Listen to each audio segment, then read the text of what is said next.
I have a question.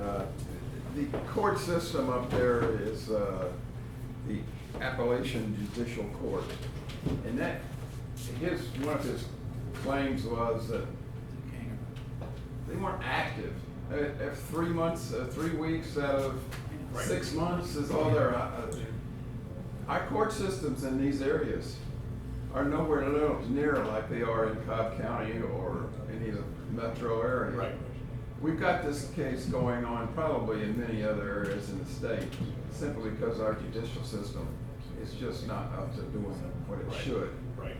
And when we got leaders of the people that are making the laws doing this, it really gets bad, doesn't it? Well, and here's part of the problem, and I think it's a great question / statement that you made. Yes. It's a horribly encumbered system, number one, right? So that is a problem, and it's a reality of it. To get everybody through that system in a manner which is consistent with constitutionally what I think was intended is difficult to do. But if you're an individual that presides over the legislative body that can put another judge in an area, and you have intimate knowledge that they need one, then put one there, because none of us are going to go, wait, that's a horrible use of our taxpayer dollars. Put another judge in there. Gwinnett just got another judge. Put another judge in there. Put another judge in there. Build another courthouse. Do something about it. You're the speaker. You can't tell me that, well, it's not my fault because they're encumbered and I have a busy schedule. Busy schedule doing what? Legislating. And you could legislate something that would actually unencumber them. So what I try to do is say, you know what, I'm not going to get sucked down all of these other logistical complications, because the fact of the matter is that he's not the only lawyer in the House that practices and defends criminals, and he's the only one that has anything near this magnitude. Right? To the idea that there's no doubt that there needs to be some level of reform, and there needs to be some serious thought to how they're handling and dispositioning these cases, because horrible injustices are taking place. But I don't think that's really the root of what's here. And I think it also comes back to the earlier statement, which is, if you know that time is this precious in this court, when it's made available to you, you go, period. You have an appointment with your dentist and it's hard to get and it hurts, you take the appointment that they'll give you. So, but there's a whole nother discussion around what needs to happen. And by the way, that discussion goes into judicial accountability and what judges were doing during this whole period, and what were the prosecutors doing, and what are the relationships. You would be amazed to see, this group would not be amazed, at how the financial ties put everybody together, how the family ties put everybody together. It's a spectacularly gnarly web up in some of these areas, and maybe all these areas. I just wanted to exercise discipline and say, nope, I'm not going to let that pull me off track, because that's what they want me to do. They want me to get spread so thin that I no longer have credibility in the discussion. Thank you for what you're doing. Amen. Question? It's your turn. Thank you. Where do we go from here? Our legislators, Jenny Earhart is mine, and I've had no direct conversation with her, but she's kind of holding back. Yeah. And she's married to Earl. He was there 30 years. There's a lot of stuff going on in there. When they did the Marietta Day, which, as I shared with you, I am actually a published letter to the editor writer, one time, and it was about this issue, as I shared with Dave. 100% of all your published literature is about this topic. Exactly. And even though I'm not an expert like you are. But my ending comment was the solution to this is term limits. Absolutely. Because if we have term limits, then this kind of nonsense stops. Yeah. But that isn't going to happen probably in our lifetime with it, because they'd have to do it and they won't do it. So where do we go from here? Well, my first response is Idaho. The humidity's way lower. It's a very pleasant place to be. I think there's a couple things we do. Number one is I think that transparency is the enemy of the corrupt. So I think when we look at these problems, we have a tendency, and this is an intellectual group, which is what made me uncomfortable coming here today, but I'm going to try. We have a tendency to run to the end of the stream of dominoes and solve for that one, as opposed to go, wait, what are the preceding events that make this even possible, right? So one of them is the transparency. What made this discussion possible, and I think it goes away, and I'm not looking for credit, nor do I want it, But I don't think if somebody didn't undertake this effort to mitigate all that geography and time, anybody would know the breadth of this. I just don't think we would know. I wouldn't know. And I don't think it would have ever gotten the media attention that it got. And so I think part of it is that we have to continue to press for the transparency. So chicken egg stuff here. But I think number one is I like this transparency thing. I like the idea that I went down and made these people let me in and I just made copies after copies. I like that. They work for me. Why would I feel guilty about that? I think the second problem, and I was thinking about this as you guys are talking about your other topics. Back in 1962, I guess it was, Martin Luther King gave a sermon called A Knock at Midnight. And it's a really powerful discussion because he was effectively saying what you were saying earlier today. And what he was talking about was we're at midnight in a number of areas, but one of which is morally. We're at midnight in our moral where we have a new commandment, and the 11th commandment being don't get caught, right? That there's this moral relativism. And I was thinking about this on the drive down, thinking about what you're talking about, as a slow weathering of our moral rock. You don't see it day after day, but it's slow. And today's extreme becomes tomorrow's moderate. It's slow, it's quiet, it's subtle, and it's extremely deliberate, right? The thing that outrages us tomorrow, or today, we tend to accept tomorrow. So I think the discipline to, number one, enforce and fight for and insist upon the transparency, right? Understanding that the truth is an uncomfortable thing. The truth forces you to burn off the things that aren't worthy, right? So you're going to have uncomfortable conversations. I knew when I went forward with this that this was not going to be comfortable. I've had my death threats, but I actually said, well, let's do that. I know I can do that good. Let's do that. So I think where we go from here is this, and then I'll talk real quick. Is number one is I think we need groups to go. You know what? I gotta refresh my passion on this. I want to know. Period. Right? That's a good place to start. I want to know. I want to know. Let me see the copies of it. Let me see the signatures. Right? Number one. Number two is I think we have to guard ourselves against that quiet, slow decay of our moral and ethical compass, because we're getting to the point where David Ralston is defending that. He's defending his behavior, saying I did nothing illegal. And my argument is if you're allowing the law to guide you ethically, morally, you're probably in trouble. Because there's a lot of things that I can legally do right now that my mother would turn over in her grave. I think. Just because it's a right doesn't make it right. So I think that's it. Now, with respect to the legislature, I know a lot of them. Every one of them knows me. I have very good relationships at every single level of that house. And here's what I would describe: is I see a lot of outrage behind the door, and I see complete apathy in the public. They're mad. They are. Let me tell you. And some of the people closest to him are saying, Derek, but what are we supposed to do? And I'm sitting here as a citizen going, wait a minute. This is. You should not be asking me what your mechanisms are to take care of this, right? Now, one of the things I tell everybody is, and I'm sure Michael will appreciate this, there are other agencies that I'm quite certain are looking at this that don't post on Facebook. They don't care what anybody in the state of Georgia has to say about it. And so the idea that someone could just summarily say, well, I've done nothing illegal, yeah, you don't get to make that call. Right? My beloved organization certainly wouldn't care whether he thought what he did was illegal. They're going to look at the law and see if he did it. And I think that there are many examples here where you could argue, wait a minute, let's get to the finances, because maybe there's something under this thing. Well, I know what they are. Yeah, of course. I'll tell you what they are. I've seen it, because you made me think about it. These guys take an upfront retainer to take the case, Yep. $3,500, $5,000. And if you're a DUI, you gave $3,500, it falls off the docket like it does all the time. Yep. Money well spent. So he does, like you said, 100, 200, that's $700,000. Absolutely. Yep. And upping, by the way, is DUIs, based on what I saw, somewhere around 90% of all his DUIs get dropped.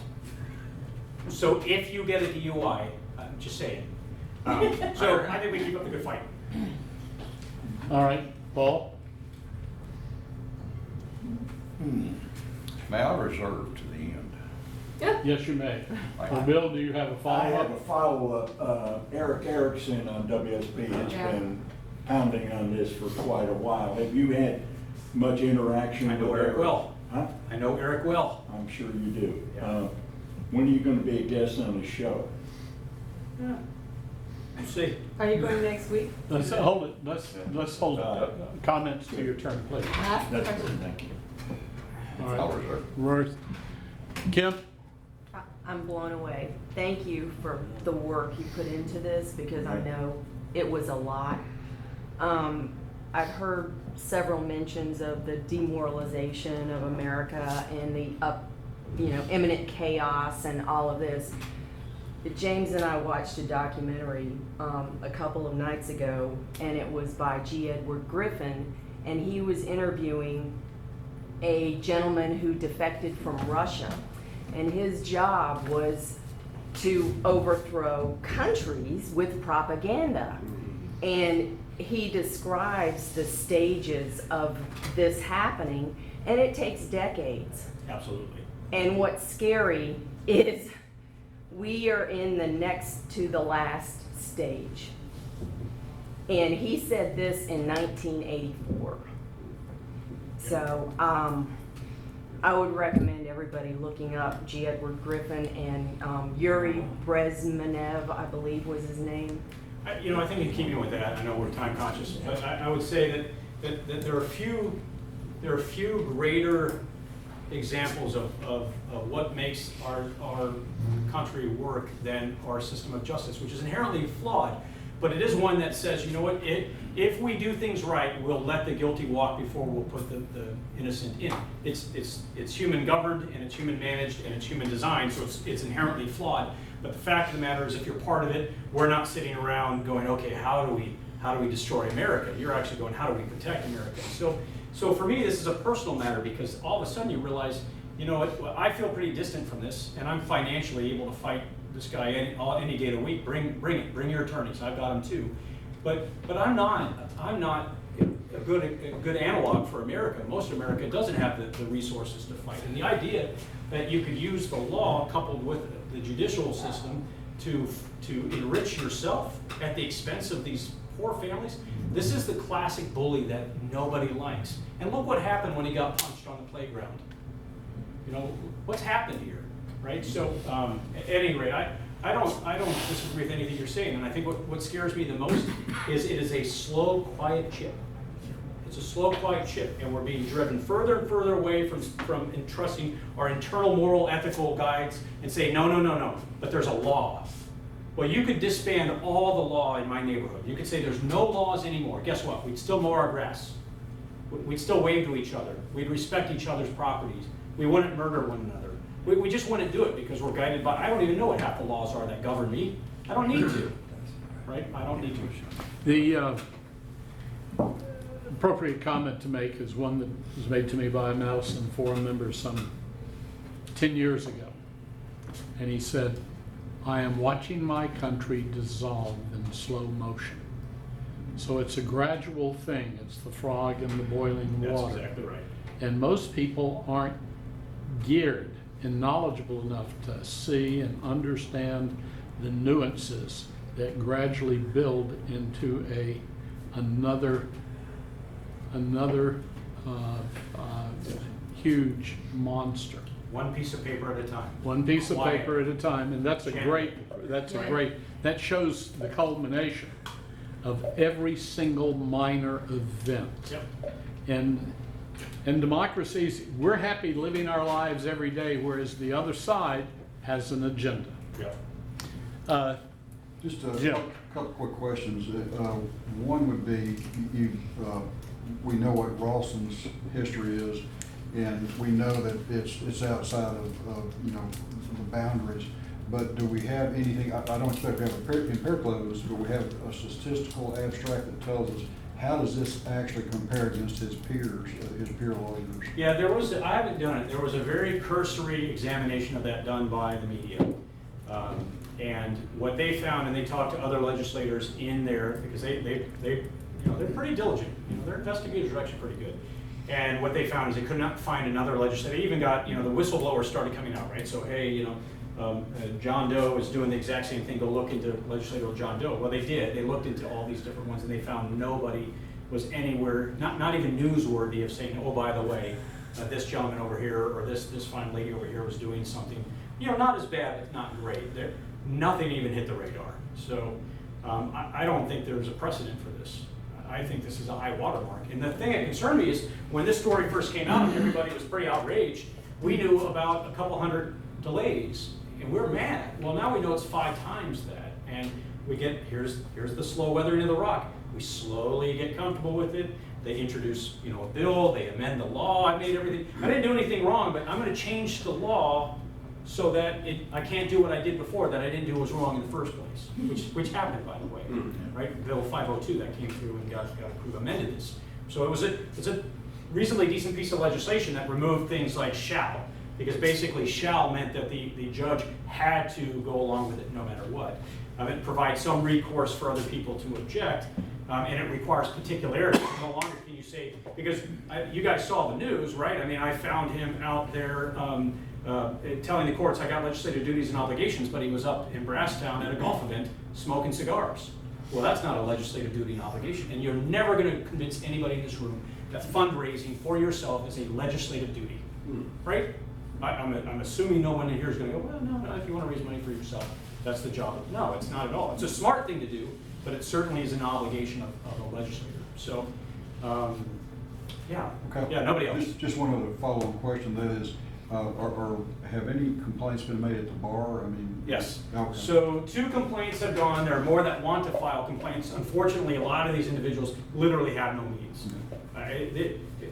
Yeah. They literally have no means. Happens to probably anybody in here, and we bring a team and we hammer hard. That's not the case here. But Amanda Mosher filed a bar complaint, and a very, very compelling one, and said, hey, you know what, this is insane. This has to be in check. Ralston and his attorney, a gentleman by the name of James Bawley.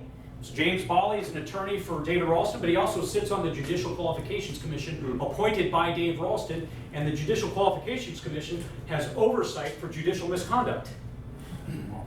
No, you can't make this up. I wish I was. I don't like all the conspiracy stuff, but you know, you get there, right? You get there. So Why is it so powerful? Exactly. So James Bawley comes back as his attorney and says, this is nonsense. And then her attorney, which is a lady by the name of Lindley Jones, who's an extremely competent attorney. So you have attorneys, and then you have the real ones, right? And there is no doubt that these legislators who are sitting there outside the door saying they are mad as hell. Yeah. There's no doubt that they're never going to vote against him until they know that the bear is going to get killed for Yeah. sure. Yeah. Well, And right. that's- And that's the problem. Yeah, we'll talk about that courage issue. So to your point, Amanda Mosher filed one, and Jadon Carpenter filed one. They came back and said, hey, this is a cabal. These are people who are trying to weaponize a process against us, which I thought was a curious indictment to level when you weaponize legislatively. And then the rebuttal to that's actually very compelling. And I'll get those documents to Michael, and he can distribute them because they're very good reads and they're very instructive to the issue. But what, Pam, it's your turn. okay, so there's so many things I wanted to follow up on with everyone to clarify, and that is one of them. Is that going to be my question? I don't know, what's your question? Well, I was going to ask, it was because of what you just said. I'm just along for the ride, okay? I know, you're talking really fast, I know, because of time. But who is they in what you just said? Which I mean, when you said that they filed at the bar and they came back, that it's a Amanda cabal. Mosher and her attorney, Amanda Mosher filed a bar complaint supported by her attorney. Jadon Carpenter filed a bar complaint supported by Right. an attorney. But who's the they that came back? Is David Ralston and James Bawley. So James Bawley is David Ralston's attorney. When you search all these bar Okay, so complaints. they're the ones that said that this is a cabal, blah, blah, blah. James Bawley, yes. Now, by the way, he had a bar complaint against him back in, that got settled in Yeah. 2015 for the same thing by a Right. gentleman named Paul Chernak, a former law enforcement officer, for the same dilatory practice. His attorney, Ralston's attorney then was also James Bawley. So this gentleman, who is his personal attorney, has also been appointed to him by the group, by the state group that oversees judicial conduct. Okay, my question is, one of them, is how is that a legitimate response? Yeah, I don't, so, I mean, personally, I don't think it is. Because what it failed to do is it failed to address the underlying complaint. And what it tried to do, and this was the part that I found very concerning, is to be dismissive. Yeah. Hey, you know what? This is beneath us. We shouldn't be encumbered by such an issue. The bar shouldn't even be looking at this. And so one of the responses that came, so how it worked is, right, that Amanda sends it to the bar. The bar sends it to Ralston. Ralston rebuttals, and then Amanda gets an opportunity to respond to that rebuttal. And effectively, the rebuttal was, this is just a political-driven issue. This is effectively a cabal, is the word that they said, and it sought to dismiss it. And the concern I had with this, and I had addressed this in one of his responses into an earlier matter, was this tendency to say, you know what, these are people seeking relevance. Number one, he said this about this effort, and to which we said, well, wait a minute, I'm a voting constituent. I'm a combat veteran. I'm an American. I'm a human being. Wait a minute, you don't determine my relevance. I was relevant before this issue was ever an issue. So this mindset that says, well, you're irrelevant, number one, and then number two is this system that has afforded me this financial windfall isn't for you. Yet it's the exact same system that he's being held accountable for. So I think that's why Amanda Mosher's attorney, who'd stayed quiet in the initial, went public and said, no, you know what, I was with Amanda from day one. I know this case better than anybody. How dare you reduce this to something political or a cabal or anything other? And of course, then they hit him back with facts and say, hey, you know, you can't lie to courts. You can't say these things. Now, we'll see what the bar does. I have little confidence that any institution of the state is going to govern itself or any other institution well, but transparency will help us at least know how far left or right from the truth that they wind up. Okay, so my real question is, I have, for a long while, and more so this past year, wanted to run against Matt Dollar, who's in 45, where I live.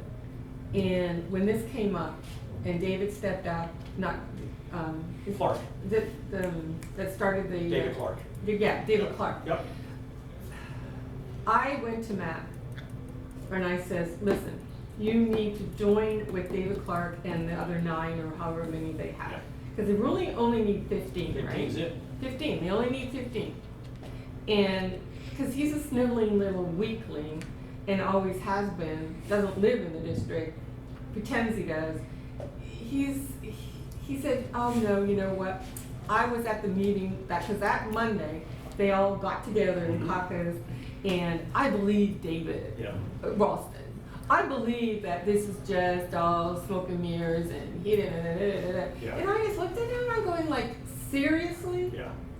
He's just weak. You're either intellectually lazy or you're a coward. Yeah. And that's it. I It's didn't really want to just say that coward, simple. but he's a coward. Yeah, it's cowardice. So what are we gonna do?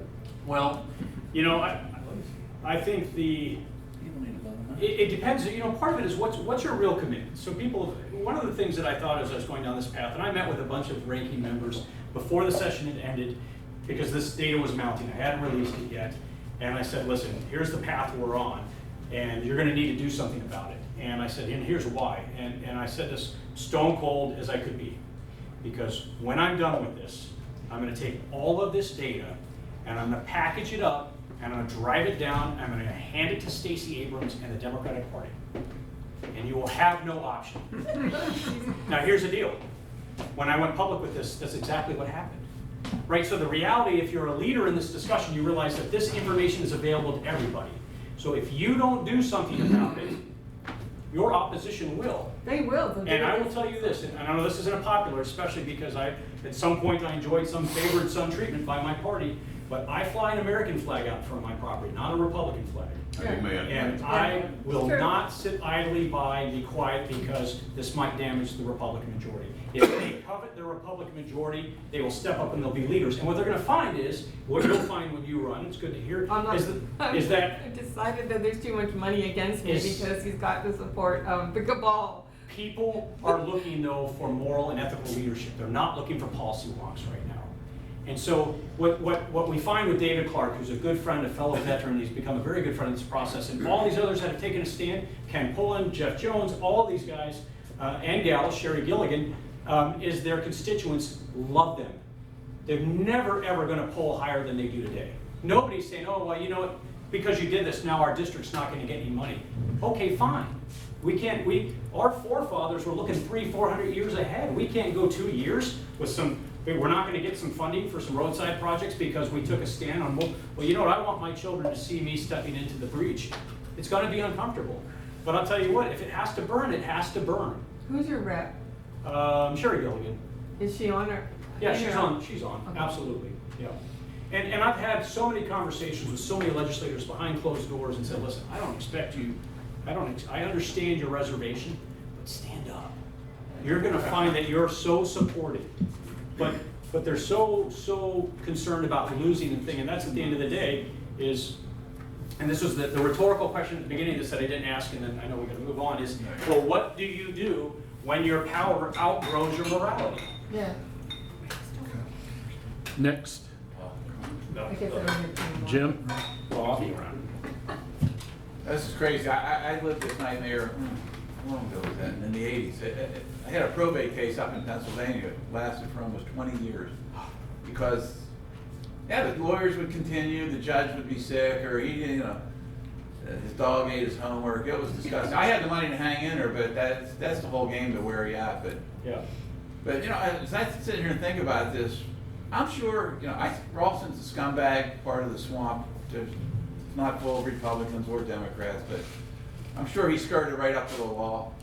He probably hasn't done anything they could put him in jail. They ought to, but this is why I go back to Pam. Until the people stand up and throw his ass out, nothing's going to change. Yeah. I got a friend who has well, she's my neighbor, but she also owns a farm up in Blue Ridge, and she's been trying to oust him for a couple of years now. Yeah, that's a great point, because there's this misnomer that the county that he's in is just overwhelmingly in love with him. No, they're not. I get more people reaching out to me from the Blue Ridge, from those general areas, that say, please don't stop doing this, we're powerless to do anything about it. And I know it's convenient to say, well, no, vote him out. But it's a complicated effort to vote somebody out, because the forces that are at play tend to not actually be inside that region. They're so external. You have a House representative, ignore the Speaker part, that in any given year is taking in $800 to $1 million in campaign funds. Yeah. And he's running for a state house seat. So these issues are complex, but that doesn't mean that we don't fight them. What you see again, this is a two-tier justice system. Those with Yeah. and those without. Yeah. Yep. Money talks, something else walks. Yeah. Well, the final thing I was going to say about courage is what I'm finding is countless individuals in elected position that are in the foxhole, and they're saying, I'm going to come out on that battlefield. I'm ready to go. Just as soon as you assure me there's no chance I get shot, I'm going to jump out of this foxhole and race towards the dead enemy. That's exactly right. That's what they want. And we had a small group who jumped out and said, you know what, I'm going out in a hail of bullets. And what's going to happen here, as we kind of close here, is there's no, everybody heard the comment that the Speaker made at the recent caucus meeting, and he said, well, when there's a snake in your house, you kill it, right? Yeah. Well, that's a very curious thing to say in a republic and in a democracy, and he was parodying the words, obviously, of our former governor, who was talking about a whole other matter. But the challenge with that is that Republican caucus is already at risk, and if they divert their energies to fighting the dissenters who are critical to the system, you have to have people that are challenging your way of thought. If you don't, you're doomed. If we're diverting resources to that and not to maintaining the seats that are already at risk, a lot of this is preordained already. So my view is, if it's got to burn, it's going to burn. At the end of the day, we're talking about the FBI. It's a management issue. It's a leadership issue. There's two classes of people. There's pioneers who go out there and take the arrows and the bullets, and then they call the settlers who say, is it clear out there yet? Or the Indians all dead? Yeah. Call me. Yeah. So Well, are you I pioneer or are you settler? Yeah. This matter is not, here's the good news. The facts aren't going away. They're not going to go away. This is not going away. Just this week, there's been more activity on it, and it's getting national news coverage again. And guess what? The election cycle's coming. Yep. If you don't think that's going to breathe life back into this, I'm getting requests to come discuss this with groups almost every week. And they're Democrats, right? Well, no. You will be. Yeah, they may. I'm probably going to be busy on those days, frankly. But the information's out there for everybody. They can educate themselves. I'm not going to enable them. But the truth is the truth. It's not to me. This has never been a political party issue. Yep, it's never been. It's been a moral or ethical one. Yeah. And by the way, we have that same level of corruptness on both sides. It's one of the challenges in this two-party system. Oh, yeah. So. Erica Thomas. Well, Derek, I want to restate how much we appreciate not only this presentation, but the amount of work that you have put into this And is and expense is unbelievable. The Madison Forum works on behalf of good government, but I don't know but just very, very few people who come up to your bar and doing what you're doing. If everybody did, we wouldn't have any, our problems here would be minor. It'd be the length of grass before you mow it again. But you serve as tremendous motivation. You're right on target with this, and any support the Madison Forum can provide, and I'll extend an invitation to you right now to become a Madison Forum member, because you're the kind of person we would love to have as a member, and we thank you. Thanks for that. May I make a Yes, go comment? ahead. To encourage the probability that what Mike's speaking about, I would recommend that we all get behind the concept of requiring all 18-year-olds upon graduation to spend the next summer in Paris Island. In where? What do you say? Those join Marines. No discrimination, males and females. So again, thank you. I'd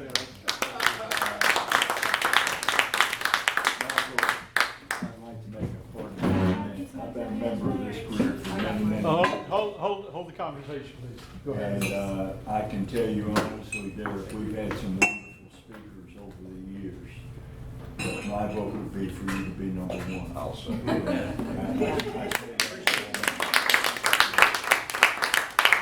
speak right to the fundamentals of what this group was founded to be, for good government. And Well, I didn't know what I was stepping in today. Normally, I come to these events armed and with friends. You come here, you don't need friends. Yeah, but you know what, if Ralston doesn't get the boot, he wins. Well, I would argue he's already lost, because we've taken control of his legacy. There was discussion at some point that he was gonna get a Supreme Court nomination for the state. That's, I think that's not all right. Yeah. Gotta get a jail term. And so there's other victories out there, but I think we've already secured a pretty good one. I because think he's people done it pretty good. He's besmirched a lot of judges too, just because he had something to do with their part. Yeah.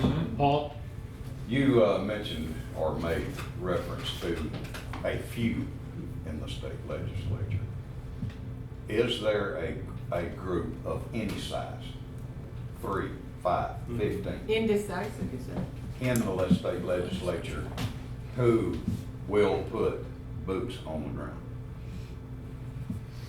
We only need- Well, boots on the ground or sign their name. Yeah. So We only need 5 more. The population, as I see it, is and it's amazing how,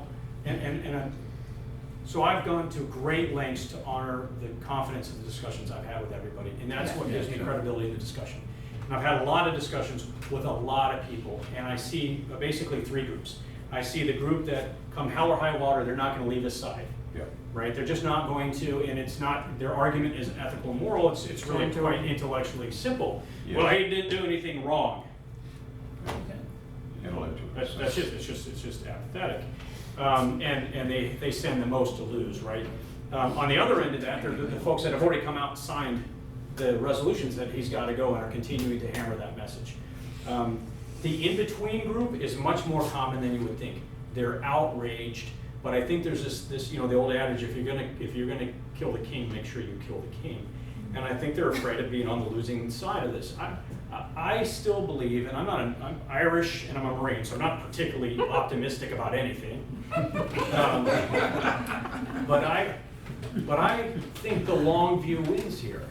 And I think that we're engaged in a game of chess against an opponent that is playing some really aggressive checkers. And I think if we stay disciplined, I think if we stay to the facts, I think if we continue to evangelize the truth and enable other people to take that truth out there becomes an inevitable resolution to this, one way or the other. And frankly, I'm okay if it takes 5 years. I would love for it to happen. I'd love for my phone to ring right now and it to be the speaker and go, Dirk, I've been thinking about it. And I resign. I resign. If that happens, I'll call you, you let everybody know. Send us out an email, right? I would encourage I'm well aware of the group I'm talking to. everybody here is taking the long view on a lot of issues, and this is gonna be another one, but we're not that long into it. This is just 5 months old. You know, I only went public with this in April, and again, look at the, I would say this, I literally am just a citizen, right? So I gotta keep telling people now, hey, you know, I'm just literally a Georgian that said, no, to hell with this, I'm gonna carve out some time and get a little OCD on some data. Approximately how many speakers have you given this presentation to? Yeah, close to a dozen. But you know, I think it's gonna ramp. I've been saying no, but I think as the election, I don't want this to stale, so I think part of this is to be measured with it. Otherwise, you know, you come, you speak to a group like this, you're gonna carry this on. Others are gonna go, I'm mad, and by Tuesday, they're gonna go, oh, you know what's for breakfast? And so I think this will pick back up some more. And frankly, I gotta find the motivation to go, you know what, this isn't terribly rewarding right now, but stay the course. Yeah. You know, I say all the time, life does not present you with many good fights. Yeah. But when it does, jump in. You get a lot of bad fights, but this, I think, is a good fight. Yeah, So, it is. Never start a fight you're not, you know, willing to end. yeah. Well, with this group, your voice will be echoed. Yeah. So Derek, do you think that I could step in and run just on that issue alone? Even though, I mean, If you could what?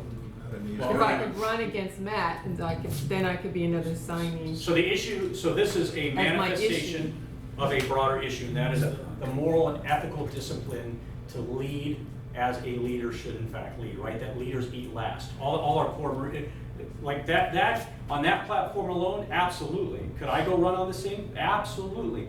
People are tired of it. They just Exactly. want to look at somebody and say, you know what, how about I eat first?